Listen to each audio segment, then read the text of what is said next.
Eu terminei um livro no Kindle Unlimited, na verdade 2, e eu tinha que vir aqui falar com vocês. Olá, hoje vamos falar sobre a trilogia The Wolf King, que só tem até agora os 2 primeiros livros lançados dos 3, que é The Wolf King e The Night Prince. Os 2 estão disponíveis no Kindle Unlimited em inglês, mas a Bloom Brasil já prometeu esses 2 livros aqui pro Brasil nesse ano, em 2026. Nesse vídeo aqui eu vou falar um pouco da sinopse do livro, depois vou para minhas opiniões sem nenhum spoilers, e depois vai ter a parte com spoilers, mas vai ser amplamente avisado aqui, vai ser dividido nos capítulos, vai ter borda vermelha, então não precisa se preocupar. O plano de fundo dessa série aqui é uma grande guerra entre humanos e lobisomens. A nossa protagonista, a Aurora, ela é a princesa do reino dos humanos. E o rei, vulgo seu pai, prometeu ela para um casamento ali arranjado com um lorde importante para estreitar laços. E bem na festa de comemoração dessa promessa, desse noivado, eles usam lutas entre lobisomens como entretenimento ali dessa festa. E esses lobisomens são prisioneiros desse lorde prometido a Aurora, o Sebastian. E aí chega numa dessas lutas, aparece um alfa gigante, peitoral enorme, alto, entendeu? A Aurora fica em choque com ele e ela acaba chamando a atenção desse alfa. Corta pra depois à noite, o alfa, que é o Callum, se libertando desse aprisionamento,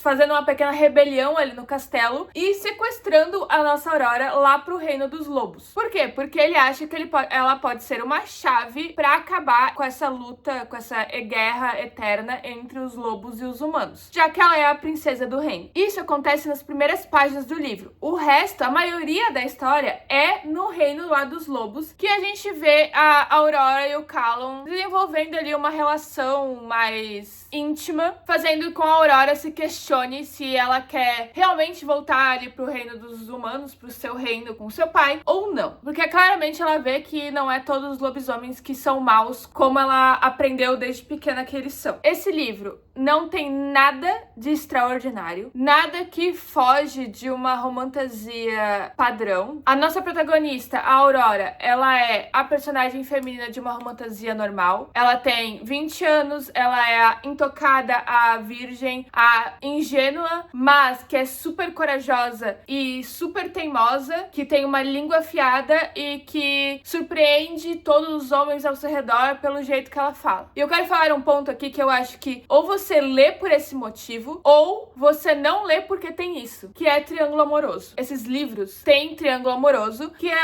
com o segundo lobisomem dessa história, que é o Blake. A crescente tensão construída entre o Blake e a Aurora, não tem como falar que eles não são um triângulo amoroso e que isso vai ser construído ao longo da história. Então, eu não vejo isso como spoiler, porque eu sei que muita gente não gosta de triângulo amoroso. Eu acho que é um bom ponto pra ser comunicado. Esse triângulo amoroso em si, eu achei ele bem comparável a Diários de Vampiro, com o Stefan, a Helena e o Damon. Eu achei, assim, a dinâmica basicamente deles, assim. Como eu amei Diários de Vampiro na minha adolescência, eu gostei desse tipo de tensão. Eu não gostei muito de como a autora em si levou o andamento desse triângulo amoroso lá pro segundo livro, mas isso vamos deixar pra parte com spoilers. O Blake aqui, ele é o protagonista moreno sarcástico padrão, enquanto o Callum é o mais ou menos loiro, otimista e possessivo. São claramente personagens fechados na sua caixinha de romantasia. E tem muitas coisas nesse livro que me incomodaram bastante, principalmente com a escrita da autora, que não é muito boa. Ela repete muitas expressões, muitas frases ao longo do livro pra falar sobre a mesma coisa. Ela não tenta descrever de outra forma, ela usa exatamente a mesma frase. Por exemplo, se ela não quer usar o nome da Aurora pra descrever ela sempre vai falar a filha do inimigo deles.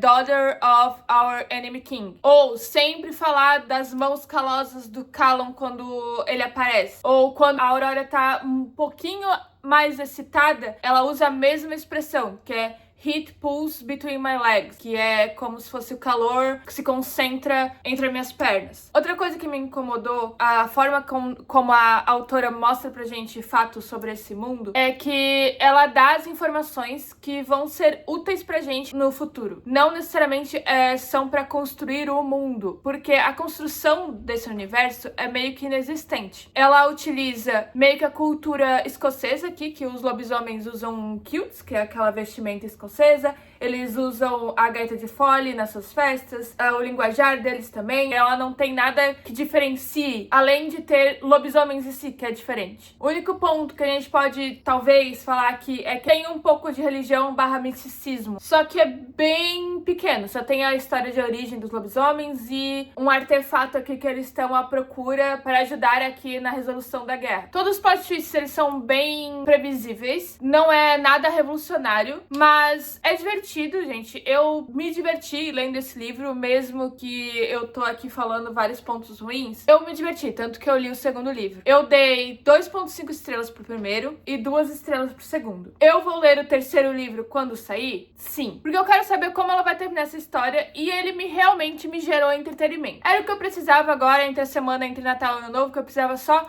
de alguma coisa pra, assim, desligar a minha mente e aproveitar. Eu recomendo esse livro? Talvez. Se você quer algum livro pra sair da ressaca literária, ele é perfeito. Porque eu li os 2 livros, assim, 5, 6 dias. Então, ele te gera entretenimento e tu lê muito rápido. Se não, eu acho que foca em outra romantasia. Porque o momento que você liga o teu cérebro no meio dessa leitura, acabou pra ti. Tu tem que apenas deixar fluir. Acho que é isso que eu posso falar sem spoilers, sem falar de nada em específico, apenas vibe geral. Então, agora eu vou passar pra parte com spoilers. Se você ficou até aqui, muito obrigada. Não deixe de curtir e compartilhar esse vídeo. E se não tá inscrito no canal, se inscreva, que vai vir muitos vídeos por aí em 2026. Até a próxima! Agora vamos deixar um tempo pra sair e vamos para a parte com spoiler. Vamos fazer por partes, eu vou falar primeiro do primeiro livro, depois do segundo. No início do primeiro livro, quando ela vai ser sequestrada pelo Callum, porque meio que foi feito como se ela escolhesse ter ido com o Callum lá pro Reino dos Lobos, porque a escolha dela seria ou ficar ali nos humanos e se casar com o Sebastian, ou ir com o Callum, e ela falou, vou com o Callum. Porque em algum momento da mente dela, ela pensou, talvez, junto com os lobisomens, eu vou tentar ter algum tipo de liberdade que eu não tenho aqui. Baseado no quê? Eu não sei. O Callum que sequestrou ela, porque ele achava que o Sebastian tinha o coração da lua, que é The Heart of the Moon, que é um artefato aqui que possibilitaria os lobisomens se transformarem em lobos em qualquer momento, não só na lua cheia. Ele viu a Aurora como uma possibilidade de trocar ela por esse coração. E a Aurora está ciente disso. Ela tá num reino totalmente desconhecido e inimigo dela, porque todos ali não gostam dela por ela ser humana e também por ela ser filha do rei dos humanos. Então ela é tipo a inimiga número 1 e ela tá andando pelo castelo como se não fosse nada. Pra justamente ter várias cenas de quase perigo pra ela, pra alguém vir salvar. O Blake ou o Callum. O Callum, ele é um alfa, mas ele não é o rei dos lobos. Aparentemente tem um outro lobo, que é o The Wolf King, que é o James. Nos primeiros momentos não está no castelo onde deveria estar, então eles têm que esperar ele chegar pra ver o que eles vão fazer com a Aurora. O James não estar ali no castelo nesse momento serviu como uma desculpa da autora pra fortalecer os laços entre a Aurora e o Callum. Daí beleza, a Aurora, quando ela chega nesse reino, ela tá extremamente focada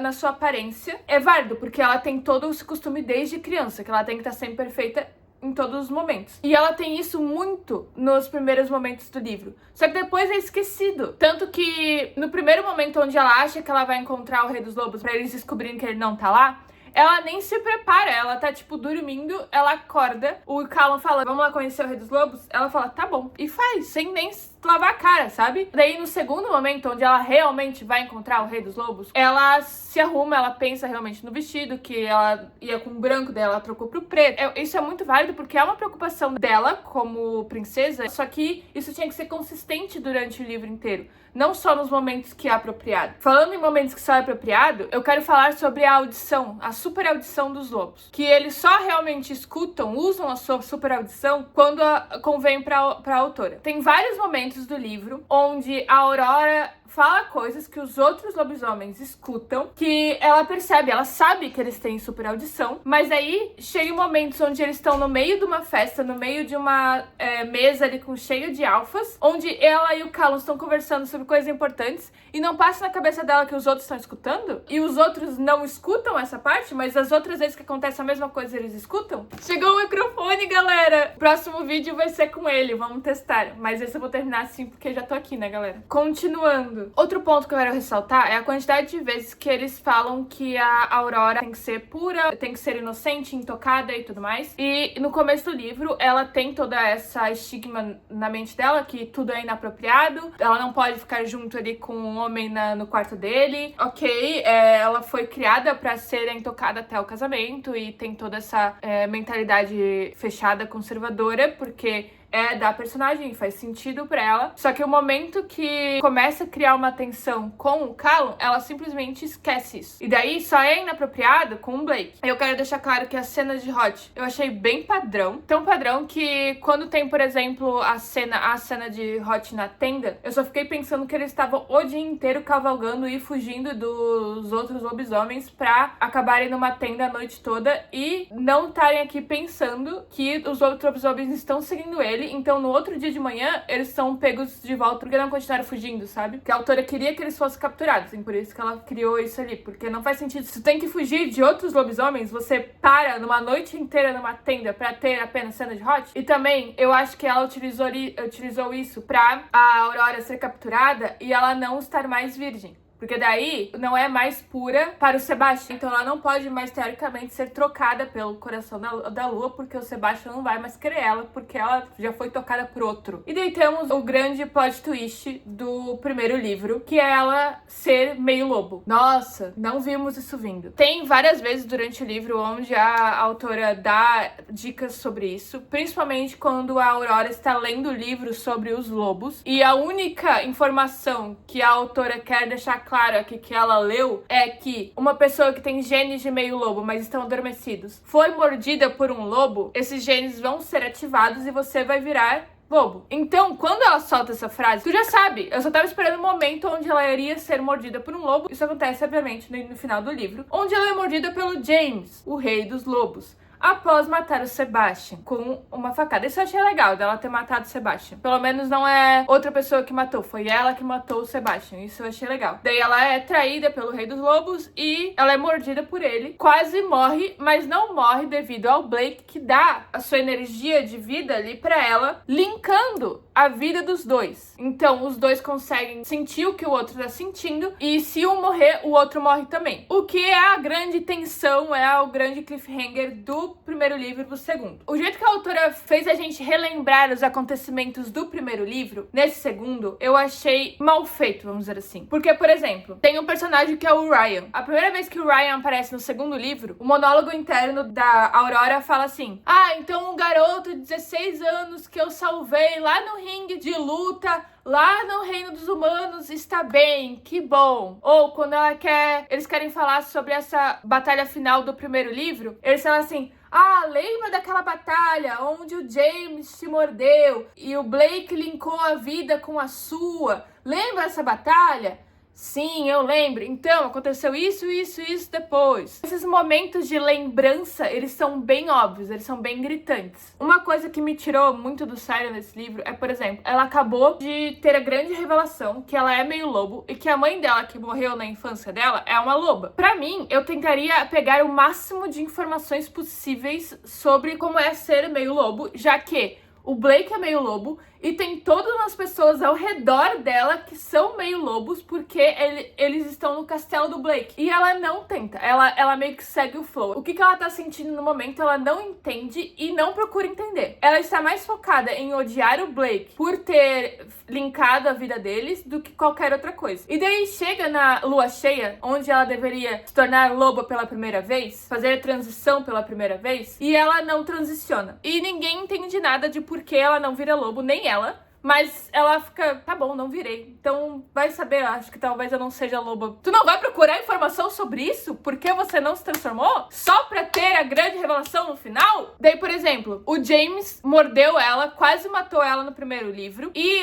de acordo com as leis aqui dos lobos, se um lobo morde o outro lobo, meio que isso cria uma conexão de pertencimento. Então, teoricamente, o James tem como reivindicar a Aurora pra ele. E no meio de um ritual lá, o James faz exatamente isso. isso. Chega lá e fala, Aurora, vem. E daí a Aurora ia, porque ela não queria causar confusões, lutas entre o James e o Callum, que eles são irmãos aqui. E ela ia com o James, assim, pacificamente. E daí o Blake vai lá e morde ela e reivindica ela pra ela não ter que ir com o James. E ela fica com ódio, com raiva do Blake a níveis estratosféricos, que ela não ficou com o James. O nível aqui de raiva dos acontecimentos parecidos não bate. Nesse livro inteiro, a gente tem passagens de sonhos entre o Blake e a Aurora, porque já que eles estão com essa conexão, eles conseguem se ver no sonho um do outro. E daí a gente tem várias vezes isso durante o livro inteiro. Ela tá dormindo mais do que acordada. Isso eu achei legal, essa ideia dos sonhos, mas acho que deveria ser usado um pouco menos. É só pra gente ter mais conversas entre o Blake e a Aurora, pra criar essa tensão, porque no segundo livro começa a ter esse triângulo amoroso bem pesado. Só que a Aurora não quer aceitar, ela tá com raiva do Blake e ela quer o Callum, mas o Callum mudou completamente a personalidade aqui dele no segundo livro. Ele tá bem mais possessivo, ele não tá mais, tipo, legal, ele tá mais eu sou o chefe, eu sou o rei. Não é compatível com a personalidade dele no primeiro livro. Por quê? Porque justamente a autora quer que a gente se distancie do Callum e comece a torcer pelo Blake. Eu já tava torcendo pelo Blake desde sempre? Sim, mas não, isso não vem ao caso. Porque justamente a gente tem a grande revelação que o Blake, na verdade, é o parceiro da Aurora e não o Callum. É o mate. A gente tem aqui essa trope e ela fica revoltadíssima que não falaram pra ela antes. Mas o momento que ele pergunta pra ela, tu quer realmente saber o que é isso? E ela fala assim, talvez não. E sai.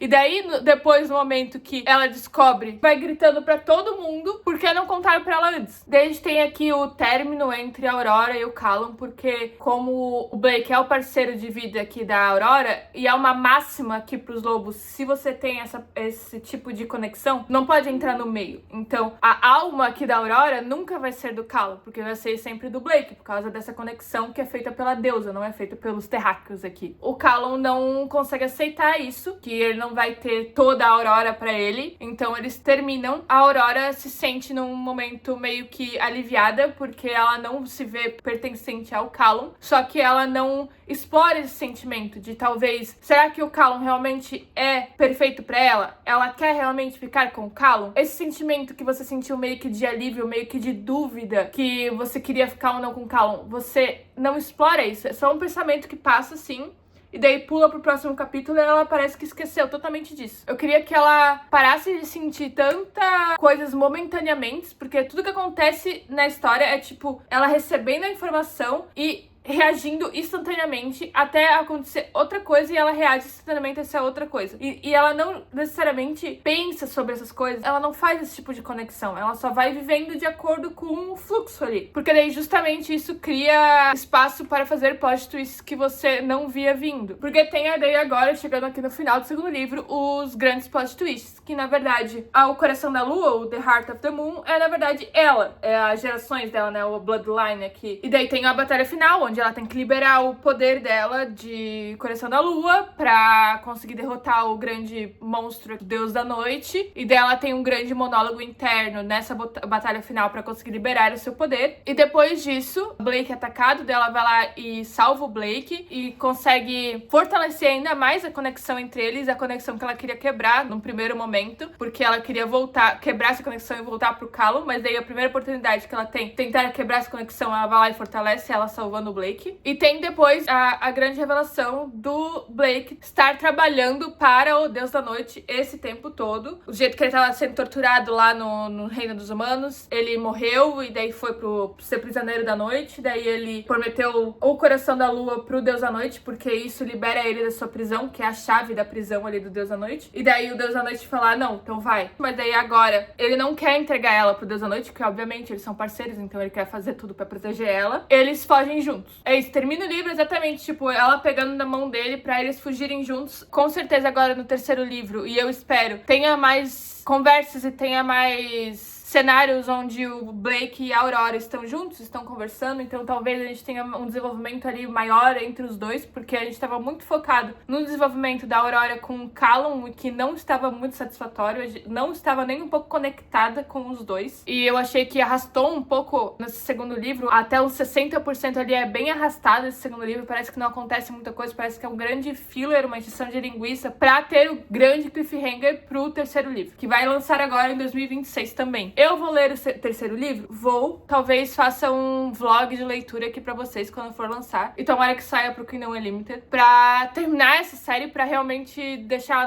concluída, porque em 2026 eu estou determinada a concluir séries, porque eu comecei várias ao longo aqui da minha vida e eu não termino elas. E eu quero deixar bem claro aqui, se ela não terminar com o Blake romanticamente, eu vou surtar. Dito isso, essas são as minhas opiniões, meu desabafo sobre esses dois livros. Eu quero saber, vocês já leram esse livro? Vocês são Team Callum ou vocês são Team Blake? Eu espero que vocês tenham gostado, curtem, compartilhem esse vídeo. Se não estão inscritos no canal, se inscrevam e também não deixem de conferir as minhas resenhas completas, onde eu escrevi assim, um textão sobre cada um desses livros lá no meu perfil da Favobooks. Eu vou deixar o link pro meu perfil aqui na tela e também na descrição. Pra quem não sabe, a Favobooks é um lugar onde você consegue organizar essas leituras, organizar como lendo, lidos, montar a sua TBR, colocar as suas resenhas, marcar os seus favoritos, ver a resenha de outros usuários da Favo, comentar nessas resenhas se você quer conversar com outros leitores. Então não deixem de conhecer a Favobooks. Feliz ano novo, espero que esse ano começou tão bom como o meu. Aqui é o dia 2 de janeiro e eu tô aqui, ó, a 1000 já. Então, até o próximo vídeo.